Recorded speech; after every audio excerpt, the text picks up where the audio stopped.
Première lecture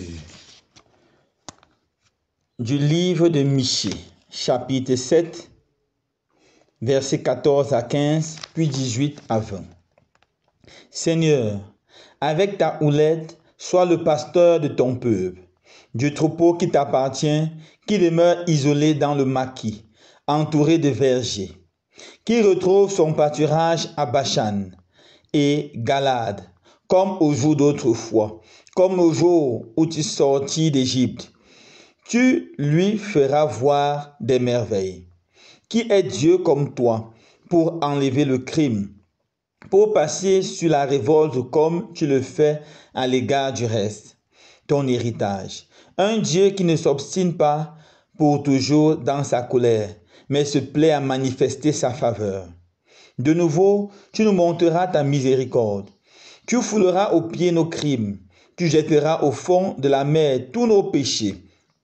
Ainsi, tu accordes à Jacob ta fidélité, à Abraham ta ferveur, comme tu l'as juré à nos pères depuis les jours d'autrefois. Parole du Seigneur. Nous rendons grâce à Dieu.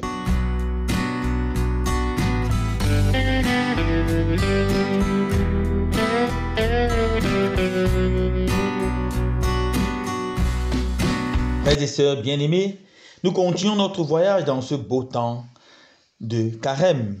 Et le texte de la liturgie de ce jour nous invite à regarder la miséricorde de Dieu. Un Dieu miséricordieux, un Dieu rempli d'amour. Dans la première lecture que nous venons d'écouter, c'est une prière du prophète Michée, qui, dans sa prière, rappelle la nature même de Dieu. Dieu n'est qu'amour, Dieu n'est que miséricorde. Et il supplie le Seigneur de se souvenir de sa miséricorde et d'effacer, de jeter tous les péchés. Cette miséricorde peut être vue de façon très belle dans l'évangile de ce jour, la parabole de l'enfant prodigue. Dans l'évangile, Jésus raconte cette parabole. Un homme avait 3 enfants. Un jour, le fils cadet, fatigué de rester à la maison paternelle, fatigué d'être contrôlé par le regard de son père, décide de demander à son père sa part d'héritage et d'aller au loin. Bien que son père ait eu mal devant une telle demande, car encore vivant, le fils demande déjà son héritage. C'est une façon indirecte de sauter la mort de son père. Ou de dire, Père, depuis que j'attends que tu meurs, tu es toujours vivant. Je suis fatigué. Donne-moi ma part d'héritage et que je m'en aille. Mais le père, par respect pour la liberté de cet enfant, lui donne sa part d'héritage et il s'en va. Après avoir dilapidé tout son argent dans une vie de désordre, de débauche, voilà qu'une grande famille se souvient et le fils a faim. Il va se faire embaucher chez les vendeurs de porc ou chez les éleveurs de porc. Et il espère manger la nourriture des porcs, mais même cela, il ne peut pas manger car des gardiens veillent. Dans le grand désespoir, dans sa grande souffrance, il commence à penser à la maison paternelle, à l'amour, à la générosité, à la bonté de son père. Il dit, je veux retourner demander pardon à mon père. Je lui dirai, Père, j'ai péché contre le ciel et j'ai péché contre toi. Et voilà qu'il retourne. Lorsqu'il est encore loin, le père l'aperçoit. Oui, Saint Origène dans son commentaire dit, le fait que le père l'aperçoit au loin montre que le père l'attendait. Depuis le jour qu'il est parti, chaque jour le père montait sur une haute montagne et restait peut-être aujourd'hui mon fils rentrera. Et il passait toute la journée là-bas, 1 jour, 2 jours, 1 mois. Nous ne savons pas combien de temps il a attendu son père, son fils, sans se décourager. Et il aperçoit son fils au loin. Bien que son fils ressemble à un paysan, ressemble à un clochard, ressemble à un esclave, il réussit à le remarquer. Ce sont les yeux de l'amour, les yeux de la miséricorde. Et le père court, il embrasse le fils. Il ne laisse même pas le fils se confesser, il couvre le fils de baisers. Le fils fait sa confession. J'ai péché contre le ciel et j'ai péché contre toi. Je ne suis plus digne d'être appelé ton fils. Mais ça n'intéresse pas le père.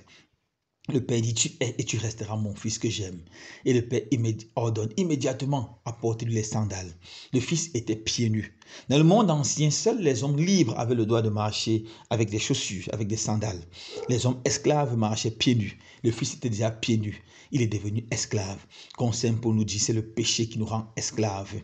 Il était esclave de ce péché, esclave de ses mauvaises passions. Il dit, remettez-lui la tunique de fils de roi. Il lui redonne la dignité de roi. C'est un enfant de roi. C'est un enfant de roi. Il retrouve sa dignité de fils de roi. La dignité que nous perdons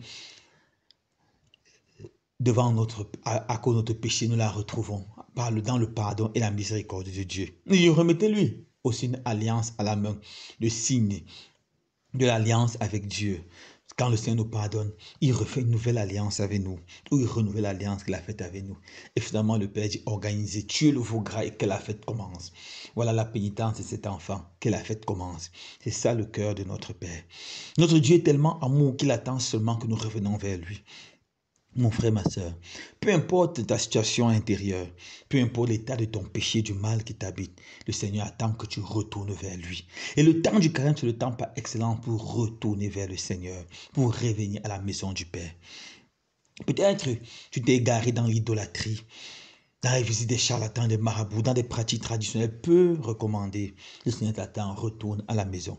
Peut-être tu t'es égaré dans la consommation des drogues, dans des mauvaises amitiés. Retourne à la maison.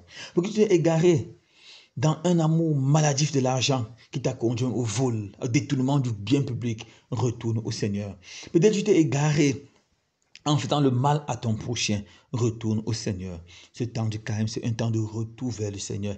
Et nous devons tous retourner vers le Seigneur dans les pleurs, les grincements de dents, pour expérimenter la joie de rencontrer la miséricorde de Dieu, la joie de rencontrer l'enfant, la joie de rencontrer le Père miséricordieux comme l'enfant prodigue. Loué soit Jésus-Christ.